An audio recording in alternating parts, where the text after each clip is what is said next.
Good morning, everyone.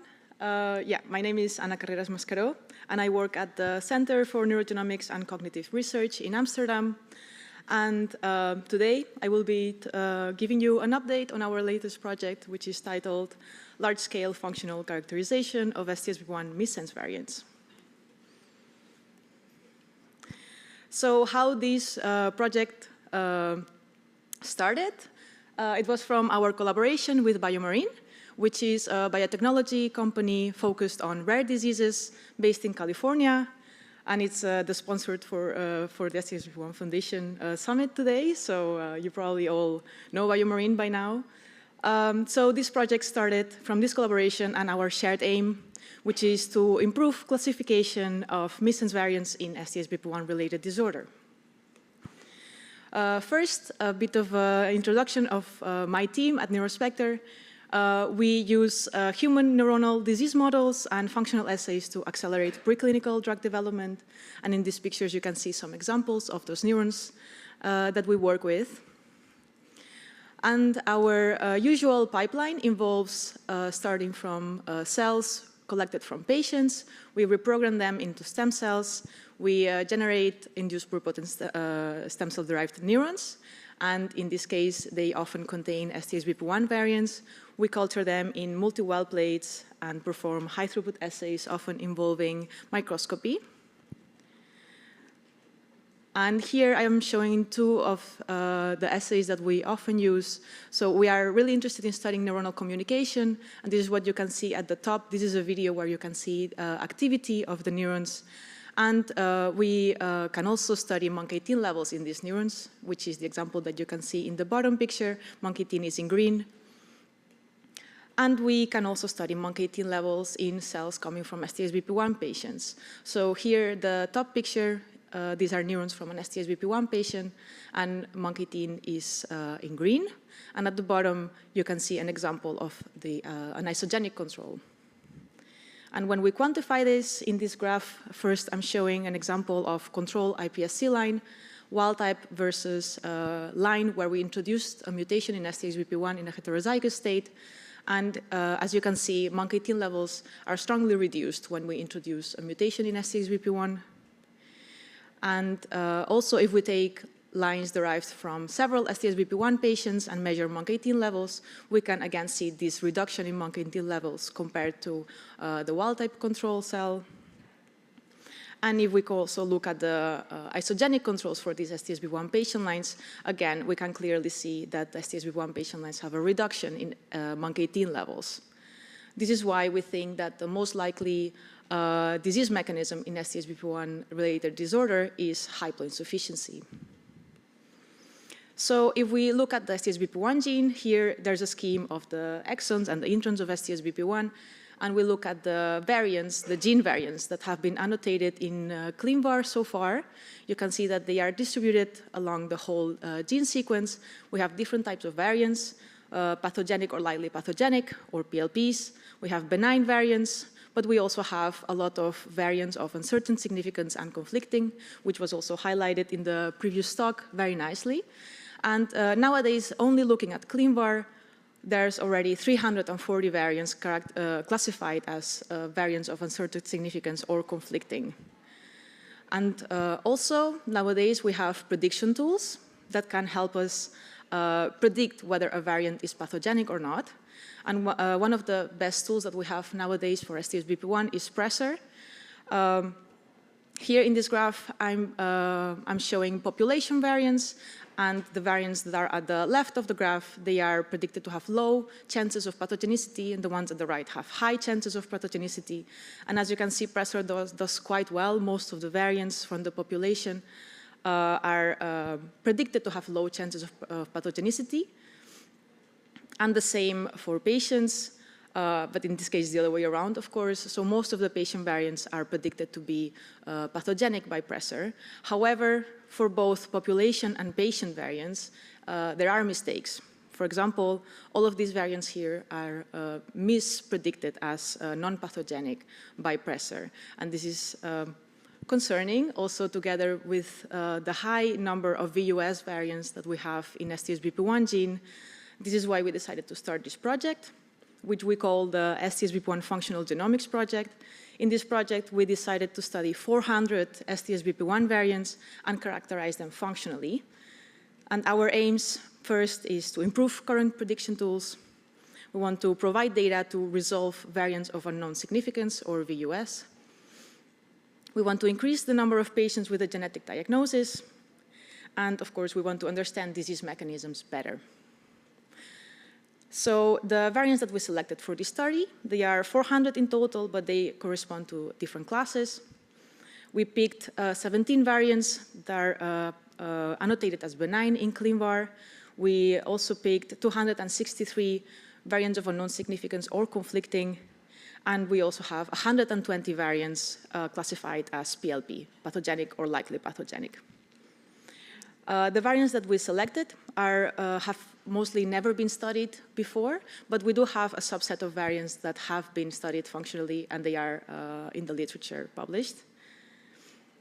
And as you can see, these are the variants annotated along the protein sequence. We selected variants that cover the whole protein sequence for all the classes. So our experimental design consisted of generated plasmids expressing untagged STXBP1. We generated this plasmid library using a company called Vector Builder. And we expressed these plasmids in heterologous cells, similarly to what it has been done in the literature before, just at a much larger scale with 400 variants. So I will be showing you the results right now. So first, in this graph, you can see MUNC18 levels that came from this assay. First, I'm showing the wild-type condition and the benign variants. These values are normalized to wild-type, which is what you can see in the red bar, hopefully. And as you can see, all the benign variants in this study were found to have levels of MUNC18 of above 0.5 compared to wild-type, going towards wild-type levels, with some variability, of course. Then if we look at the PLP variants from this study, we saw that they all clustered towards almost all of them clustered towards the lower levels of MUNC18, mostly below 0.5, but we did find also some variants that had similar levels to wild type. And then if we, okay, my screen it doesn't show. Yeah, so here you can see the VUS variants. And as you can see, and also as it was probably expected, the levels of MUNC18 have varying degrees of MUNC18 that go from low to high. And then this is how it looks like when we look at all the data together, also with the SD bars. We also annotated the recurrent variants that are present in more than 10 patients with the red dots that you can see, and they are also towards the lower levels of MUNC18 in this assay. And from this large data set, we can also, of course, take subsets of variants to look at them more closely. So, for example, if we look at these recurrent variants, now in this graph, it's inverted, so it's a bit easier to read the variants. What you can see here is that all of the recurrent variants had strongly reduced levels of MUNC18 compared to wild type, all of them, in this case, below 40% of the wild type levels. And we can do the same also if we take this assay published some years ago. If we take these same variants that we were studied before, our assay can also nicely reproduce this data that has been published before. I also included the benign variant in this graph for contrast. And of course, we can take this data and plot it in a different way. Here you can see histograms divided by the different classes of variants. And you can see the different intensity profiles per variant class. So as you can see, the benigns are all above 0.5, going towards wild-type levels. If we look at the PLP variants, most of them cluster below 0.5. Actually, 82.5% of the PLP variants that we studied here belong to this cluster below 0.5. Intensity levels. And if we look at the VUS conflicting variants, like we saw before, the levels are varying across the intensity profile. But there are 99 variants that have similar intensity levels than the PLP variants, which could indicate that for these variants, we are now providing additional evidence to perhaps reclassify them into PLPs in the future if it aligns with the rest of of arguments that are present for these patients. So we also took this data set and we used this to train a logistic regression model of benign versus pathogenic to see how well these MUNC18 levels could be used as a predictor to discriminate between benign and pathogenic variants. And this is how the benigns position in this logistic regression model. As you can see, it's the same data from before, so they are all above 0.5 levels of MUNC18. And this is how it looks like when we also plot the PLP variants. And this is what the model was trained on, and this is how it looks like when we also include the VUS variants on top of this model. We got an ROC of 92%, which means that our discriminative power is quite good, taking into account that we only are looking at MUNC18 levels in this variant, in this model. So now to give you a summary of the whole data set that we have generated. On the left, you can see the original classification from ClinVar, and on the right, the new information that we gathered from this work. So we went from 17 benign variants, and all of them had higher levels of MUNC18 than 0.5, but there were some differences. We had some benign variants that were really close to wild-type levels and some that were a little bit reduced.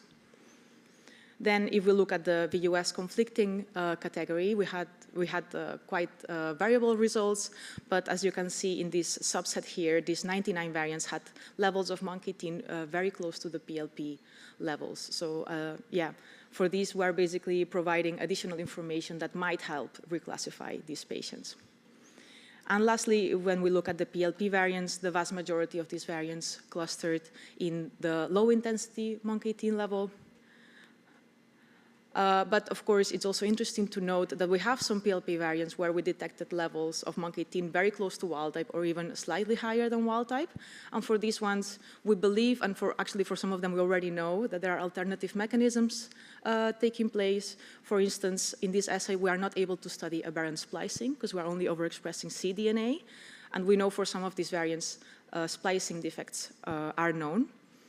And of course, like what was shown in the talk before, another alternative mechanism would be functional, like for instance, binding to syntaxin.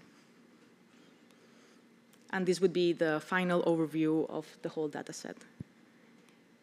Now to conclude and to summarize our findings, our screen further supports haploinsufficiency as a disease-causing mechanism, since we detected that 82.5% of all the PLPs that we had in the screen showed strongly reduced MUNC18 levels below 50%.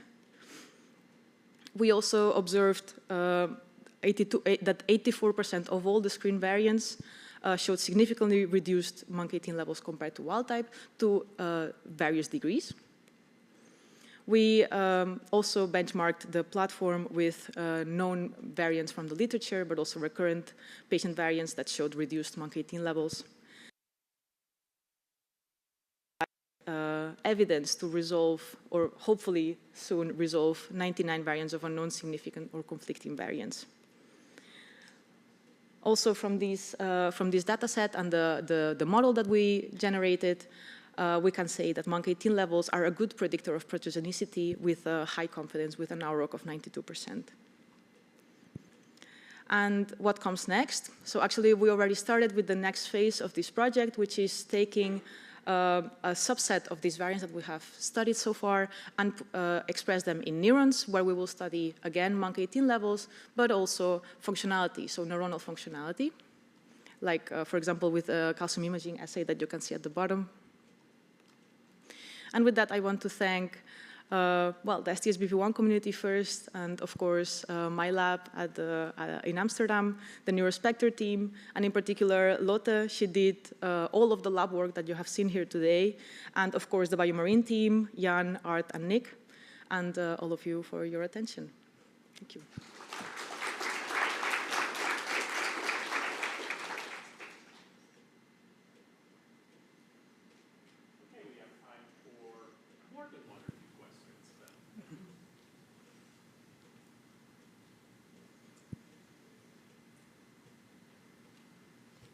I'll get us started. That's really, really beautiful data. I wonder if you can just consider how this might impact our interpretation of prevalence and incidence of this disorder, if it has any impact whatsoever. Yeah, I think the most direct impact that I can think of is the possible reclassification of VUS variants. Of course, it's a bit complicated because we are looking at a disease that has a lot of different symptoms depending on the patient that we're looking at. But it could potentially change it will, I think, of course, increase the number of patients that we're aware of. And it's something that I've also noticed with this project. We started this project a year ago, and I update the annotations from ClinVar quite often. And sometimes from month to month, there are new annotations changing, and there's new PLP variants that are then classified as such. So I think the prevalence and incidence will increase, not because there's perhaps not more patients, but because our diagnosis is better. Go first, Lisa. Yeah. So I was wondering, first of all, how you are assessing the expression levels, if it's by Western or fluorescence, and second of all, have you been able to, you indicate in the beginning that there are certain incorrect assessments using the Presser algorithm, and have you been able to resolve that better using this assay? Yeah, we use immunocytochemistry. And also the plasmid that we overexpress contains also a GFP with a nuclear localization signal. So we use that also as our first indicator of transfection efficiency. And also that's what we use to normalize MONK18 levels too, so to normalize for transfection per cell. That's why we prefer stainings, because then we can really look at each cell and normalize per cell.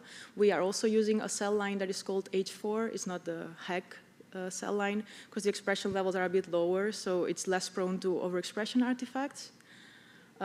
Yeah, so I think that answers the first question. And the second one, I forgot. What was your second question? Sorry. Were you able to resolve any of the incorrect assessments by Presser? Yeah, so some of them, yes. Some of them we did detect. Well, we would predict them to be pathogenic, while Presser failed to do so. But there were some variants that Presser did better than we did. But of course, Presser has additional information that we lack in this simple model, which would be RNA information, structural information. So I think the best way forward would be to combine as many predictors as possible to make the best prediction tool possible. Yeah. Thank you. All right, time for one more. Hi, I'm Sarah. I'm a genetic counselor from CHOP. This is really excellent work. Thank you so much. The question I had, so ClinVar, especially for variants of uncertain significance, sometimes has very old classifications that don't reflect comparison to control population cohorts, things like that. I'm wondering if you looked at applying like ACMG criteria kind of on top of the functional work to see if that improves your modeling or alters the modeling at all. How much did that factor in? Yeah, that's a very good point. Since we were starting with such a large number of variants, we wanted to make it as unbiased as possible. Absolutely. That's why we took the ClinVar classification. Mm-hmm. But I completely agree with you. Also, for most of these variants, we really don't know where they are coming from. We mm-hmm. have no patient information. But for the variants that we can get some patient information, we actually are already actively collaborating with clinicians that will help us disentangle a bit all the information that we have. But the first approach we took was as unbiased as possible, just taking ClinVar. But I completely agree with you, and mm-hmm. Yeah, we're looking into it, but yeah, that's an excellent point. Absolutely, yeah, that approach makes sense, making it unbiased, and then it just might even improve adding kind of that like clinical interpretation on top of it. Thank you, excellent job. Thank you. Hi, great talk. So I'm wondering, like, you show like reduced levels of MONK18, right? But is there a way to determine also what's the mechanism of that? Is it like reduced protein stability or increased degradation, or it could be reduced synthesis? So can you actually differentiate between all these mechanisms for the reduced expression? Yeah, with our assay, it's an endpoint assay. Of course, we only measure proteins at the end, protein levels. So it's, from what we know from other assays that we have done in the lab more in depth, we believe the main issue is protein instability and increased degradation. Whether there's decreased synthesis is not something we have looked at, but it could be interesting. Yeah, okay. Thank you.